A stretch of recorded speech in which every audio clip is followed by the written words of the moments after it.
Alors, déjà, merci beaucoup. Nous sommes en partenariat avec le ministère de l'Éducation nationale dans le cadre de leur programme NITE, Nouvelle Initiative pour la transformation humaniste de l'éducation. Nous faisons le tour des écoles pour parler de valeurs.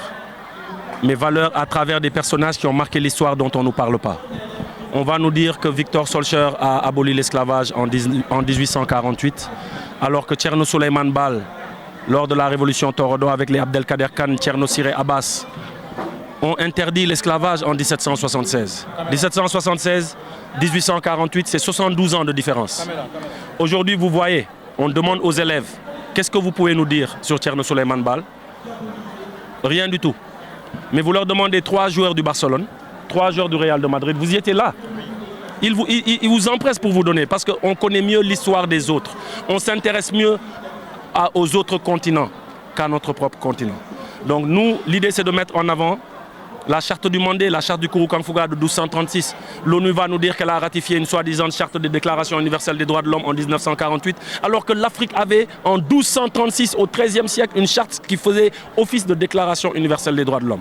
Donc ces valeurs qui sont dans ces chartes, ces valeurs qui sont chez Cheikh Anta Diop, chez Abou Bakr II, qui a foulé le sol américain bien avant Christophe Colomb, avant la naissance du père de Christophe Colomb, on a eu un explorateur qui a quitté le fleuve Gambie à côté et qui a foulé le sol américain en 1311, 1312 dirait aussi le professeur Pathé Diagne. Mais pourquoi on ne nous parle pas d'eux? Donc aujourd'hui, ce partenariat avec le ministère, c'est justement raconter l'histoire, mais la vraie histoire, avec un regard africain. Parce qu'en général, on nous raconte l'histoire avec le prisme occidental. C'est vrai que la plupart de ces histoires sont dans le manuel, mais ils sont en fin de programme et les élèves ne l'atteignent pas. C'est pour ça, aujourd'hui, vous leur posez des questions sur Mao Tse-tung, Chiang Kai-shek, ils vous le récitent. Vous leur demandez le Japon du Meiji, ils vous le récitent. Vous leur demandez l'Empire ottoman, ils vous le récitent. Ce n'est pas mauvais. Mais nous, on doit parler du Kadior. On doit parler de l'éclatement du Jolof après qui a suscité le Walo, le Kadior, le Bundu. Demandez-leur des questions sur le Bundu. Appelons n'importe quel élève, que quelqu'un me dise quelque chose ici sur le Bundu. Est-ce que le mouvement est en train de réécrire l'histoire? C'est pour ça qu'on a invité tous ces grands frères. Aujourd'hui, si nous, on a entendu parler de la Nubie, de l'Égypte antique, c'est parce que les Déguéti, les Awadi ont parlé d'Égypte antique. Si aujourd'hui, nous, on s'intéresse à l'information, c'est parce que Khuman a fait le journal rappé. Et beaucoup de jeunes s'intéressent à l'information à travers Khuman et Keïti. Malal s'est substitué au ministère de la Justice pour faire de la réinsertion sociale dans les prisons. Aujourd'hui, énormément de jeunes sont caméramans, sont vidéastes, sont community managers, sont régisseurs de spectacles grâce à Malal. Aujourd'hui, Dip Doundougis, la semaine dernière, a fait une journée de l'entrepreneuriat pour l'entrepreneuriat des jeunes, pour que les jeunes puissent travailler. Samba Peuzzi a remis des Jakarta aux jeunes de son quartier pour qu'ils puissent travailler.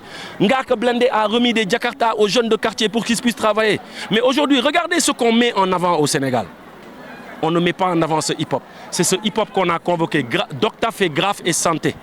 Fait des consultations gratuites à travers le graphe. Je peux en citer X, Matzo, je peux citer Lord Aladjiman qui a créé sa radio. On parle aujourd'hui de Youssou N'Dour qui a une radio, qui a une télé. Aladjiman a une radio, a une télé. C'est un membre du hip-hop.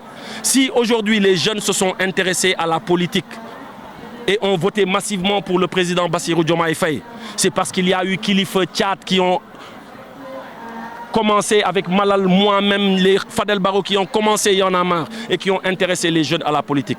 C'est ce hip-hop qu'on vient célébrer à travers cette rime des résistances, à travers cette décolonisation des savoirs. Et c'est pour ça que nous sommes là. Mais ce qui va me faire un peu mal aussi, c'est que les journalistes, des fois, ils vont titrer « Incroyable déclaration de Simon Kouka »,« Incroyable, le ministre Sarré a pris la parole »,« Incroyable déclaration ».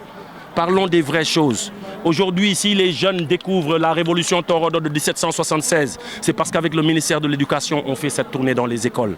Si les jeunes aujourd'hui s'intéressent à Ndateya Lombodj, à Aline Sitoé Diatta, si les jeunes s'intéressent à Batlin Siki, premier boxeur noir champion du monde, c'est parce que nous faisons ces tournées avec le ministère de l'Éducation.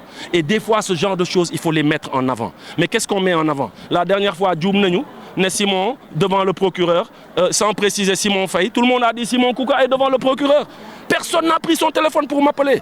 On fait ça, on investit des millions. Les conférences d'habitude, comment ça se passe? Ben table la nuit là, 2, 3 d'arabe. nit yi ñëw toog waxtaan regardez le matériel qui est là c'est des millions qu'on investit mais vous savez on les investit pour la production du savoir donc yéen tamit yéen ñu war a jàppale pour que les bonnes choses soient en avant su ñu newoon léegi Simon soupçonné nañ ko viol mais je fais la une de tous les journaux mais Simon ngi def de la décolonisation de savoir dans les écoles benn journal du ko bind. Je sais que vous êtes là et alhamdoulilah parce que vous êtes nos partenaires yéen maa ngi leen di gis chaque jour mais xam nga lan laa dul gis ci titre yi du nga ko fa fekk. C'est ça la vérité. Ce n'est pas dans les titres. Mais l'idée principale déjà pour ce genre d'activité, c'est de demander aux autorités de revoir le curricula ou bien juste le faire pour dire aux jeunes que affaire bi du lii lee la. On est sur un travail avec le ministère de l'Éducation pour vraiment revoir le curricula et wax dëgg fa yàlla ils nous ont pas attendu pour ça. Je vous ai parlé du projet Nité. Instant ni monsieur Guirassy, c'est vraiment quelqu'un qui a cet état d'esprit de changer. Il veut même qu'on annule le bac. Parce que tey ñun dem nañu fu ne ci àdduna bi ñun ndaw ñi di jàngee dootul nii gars yi dépassé nañu lii ay parkeurisé damay dox yenn saa ay corniche je vois les étudiants j'ai honte les gens ont dépassé ça et heureusement que tey on a Abdourahmane Diouf ministre de l'enseignement supérieur xam nga bu ñuy clash dañuy clash ñun ñëpp xamee nañu clash bu ñuy clash dañuy clash mais bu ñuy wax tamit lu baax lu nit yi def mais Sarré il avait un rendez-vous important avec un autre ministre. Quand je lui ai parlé de Cheikh Anta Diop quand je lui ai parlé de Thierno Souleymane Baal de Ndaté Yalla Mbodj dafa ne Simon lii ça m'intéresse dafa bàyyi rendez-vous boobu noonu ñëw fii parce que xam na ne lii la Sénégal soxla suñuy ndaw ils ont besoin de connaître leur histoire et heureusement qu'on a des Moustapha Guirassy heureusement qu'on a des docteur Abdourahmane Diouf heureusement qu'on a des Moustapha Sarré parce que tey bu dul woon ñoom on n'aura pas déjà les moyens pour teg lii mais tamit ndaw ñi duñu mën a xam ne du Christophe Colomb moo discover America Aboubacry II dem na fa avant papay Christophe Colomb di juddu bu amuloon lii du ñu xam ne lu Ndaté Yalla Mbodj def Jeanne d'Arc deful genn wàll gi. Quand on va dans les universités et qu'on parle de résistance pacifique vous savez qui on nous dit le numéro 1 en résistance pacifique Mahatma Gandhi bëggul woon nit ku ñuul Sëñ Touba lu mu def en termes de résistance pacifique am na ku ko def kaw suuf moi je suis Tidiane je suis talibé Maulana Cheikh al Islam. Mais lu Sëñ Touba def en termes de résistance pacifique est-ce que nit def na ko kaw suuf pourquoi on ne parle pas de Sëñ Touba donc ak Guirassy ci liggéey boobu la ñu nekk pour que les manuels changent pour qu'on raconte l'histoire avec le prisme africain et non le prisme occidental. On en a marre de nos ancêtres les Gaulois. On en a marre qu'on nous parle de Napoléon Bonaparte alors qu'il a été battu par Jean-Jacques Dessalines. Et qu'aujourd'hui, la première nation de l'hémisphère nord occidental, ça a été mis sur pied par Jean-Jacques Dessalines, par Toussaint Louverture, par Toya, par Boukman. Mais on va nous apprendre Napoléon Bonaparte, d'où Dara. Donc, nous, maintenant, parce que c'est un rappeur qui parle. Je ne peux pas être dans les figures de Younaïs, di Rafetal, di Lissal, Lolo, professeurs. Nous sommes def. Professeurs, Lolo, moi, c'est un rôle. Moi, c'est mon rôle, moi, il y a une vraie histoire parce qu'on a des héros qu'on célèbre en Afrique. Ce ne sont pas des héros, ce sont des traîtres. Et cette tournée-là, on va continuer ça. Pour Wanene Tay, l'Umaba Djakouba Def, qui mimreu, Amoul résistant beaucoup Def Kaousouf. Cette tournée durera combien de temps? Là, on finit avec le lycée Seydou Nouroutal. Mais après, on fait les 8 universités avec le professeur Abdourahmane Diouf. Et après ça aussi, on est invité à Paris, à la Sorbonne. On doit faire Sciences Po Sorbonne. Parce que tout le monde a dit, hey, d'où Christophe Colomb, d'où Napoléon Bonaparte, d'où Charlemagne. Nous, on a nos Charlemagne. Nous, Ndaté Yalla Mbodj, nous, Djembon Mbodj. Le ministre l'a dit. Ndaté Yalla, elle a été reine devant des Tchèdos. Djembon Mbodj, elle a été reine devant les Tchèdos. Tay jigen on veut le réduire au second plan. Jigen amul droit diriger. Jigen amul droit nek ci kanam. Jigen da nga wara yem sa tank sa lamiñ. Non! Jigen da nga wara nek présidente de ce pays. Jigen da nga wara nek ministre, da nga wara nek leader parce que ñom Ndaté Yalla Mbodj l'ont prouvé. Est-ce que vous savez que dans le Fouladou, il y a eu une grande reine du nom de Fanta Sadiel Baldé? Man ñeme naa joxe journaliste yéen ku ma wax kuy Fanta Sadiel Baldé ma jox la 100 000 francs léegi yéen ñëpp vous l'avez pas appris c'est pas normal c'est pas normal dama ne caméraman wala journaliste bu ma wax kuy Fanta Sadiel Baldé ma jox la 100 000 francs léegi barke Maulana Cheikh al Islam non loolu ça va venir parce que loolu mooy coow bi tal sama album donc coow boobu bul ma ko yàqal fii bàyyil kii kaay ma wax la nag li may wax nii li may wax nii du xam-xamu Simon de dama jaar ci historien yi ngay wax nii professeur Massamba Gueye daf si jàpp 1000%. Keroog j'ai passé 2 heures de temps les plus beaux moments de ma vie ci année bi avec professeur Boubacar Boris Diop. On a fait 2 heures de temps. Si Simon parle comme ça, c'est parce qu'il y a un professeur du nom de Cheikh Thiam. Il est à l'université, c'est le directeur du département d'anglais de l'université de Amherst aux États-Unis dans le Massachusetts. Moom moo formaté sama façon xalaat moom moo ma ne Simon xadar bi dafa bëri wàññi ko defee ko nii. Aujourd'hui on est en train de travailler sur un parallélisme des trajectoires. Si je vous parle de Fanta Sadiel Bardé, mais Cheikh Moussa Camara de Gangué Soulé, qui le connaît ici? Cheikh Moussa Camara de Gangué Soulé. Et tey su ma la neewoon kan mooy Descartes léegi booy tari su ma leen waxee kan mooy Socrate léegi mu tari. Cheikh Moussa Camara de Gangué non man maa ngi wax sax baal leen ma quoi wax jotagul sama message mooy il est temps qu'on décolonise le savoir le hip-hop a fait énormément de choses dans ce pays ñoom Degeti ñoom Awadi ñoom Lodala Jiman ñoom Nongo Daara ji bi nii ñii dañu war a am ay rues à leur nom dañu war a am ay sites à leur nom su duloon ñoom tey ñun amaana duñu def lu ñuy def nii.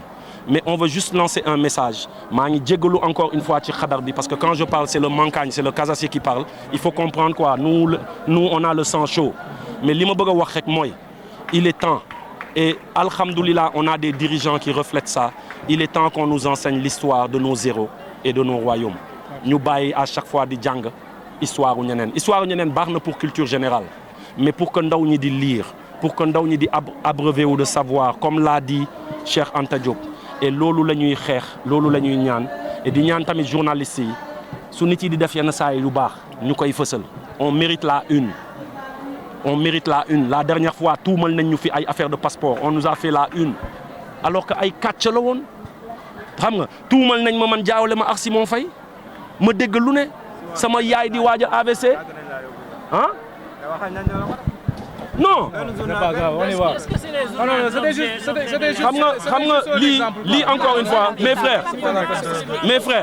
mes frères encore une fois lii c'est juste un plaidoyer et une parenthèse quoi xam nga man xam naa ne ñun ñoo far kanam yi yëpp je les vois à chaque fois qu'on fait des choses mais ñi may waxal yéen xam ngeen leen quoi ñi may waxal yéen xam ngeen leen damay rafetal nii rek nañ ma bàyyi ma continuer rafetal waxtu wax bu jotee barke Maulana Cheikh Al Islam dinañu wax parce qu'on a des choses à dire te musuñu ragal les gars ça fait 30 ans que je fais ça j'ai commencé le rap en 96 ñaata at nga moon ah yaa ngi doon soog a juddu et tey tu es journaliste 96 j'ai fait au secours Sathié waa réew mi ñoo ngi dee au secours Sathié politicien yaa ngi ñuy rey waaye dee ngi nii seede ñu jàpp ñu di ñu liif ba 6 heures du matin yóbbu ñu centrale sama papa ñëw fay 7000 francs ma génn 96 yaa ngi doon doog a judd 96 am na fi ay journalistes yu judduwul mais su ñuy def yenn saa yu mel nii nañ ñu koy fësalal tamit loolu rek la ñuy ñaan waxuñu que vous êtes responsable si vous étiez responsable dañ fi nekk talal ma caméra yi mais des fois il faut qu'on dise les choses aussi loolu kese la mais je vous remercie vraiment xam nga ku mel ni sama waa ji nii fu ñu nekk dañuy ñëw xam nga Malick a ngi nii Sénégal 7 fu ñu nekk je vous reconnais tous grands fu ñu nekk da ngeen di ñëw mais le hip-hop a énormément fait pour ce pays et on veut continuer à nous dire boy rappeur man ku ma wax boy rappeur ma saaga sa ndey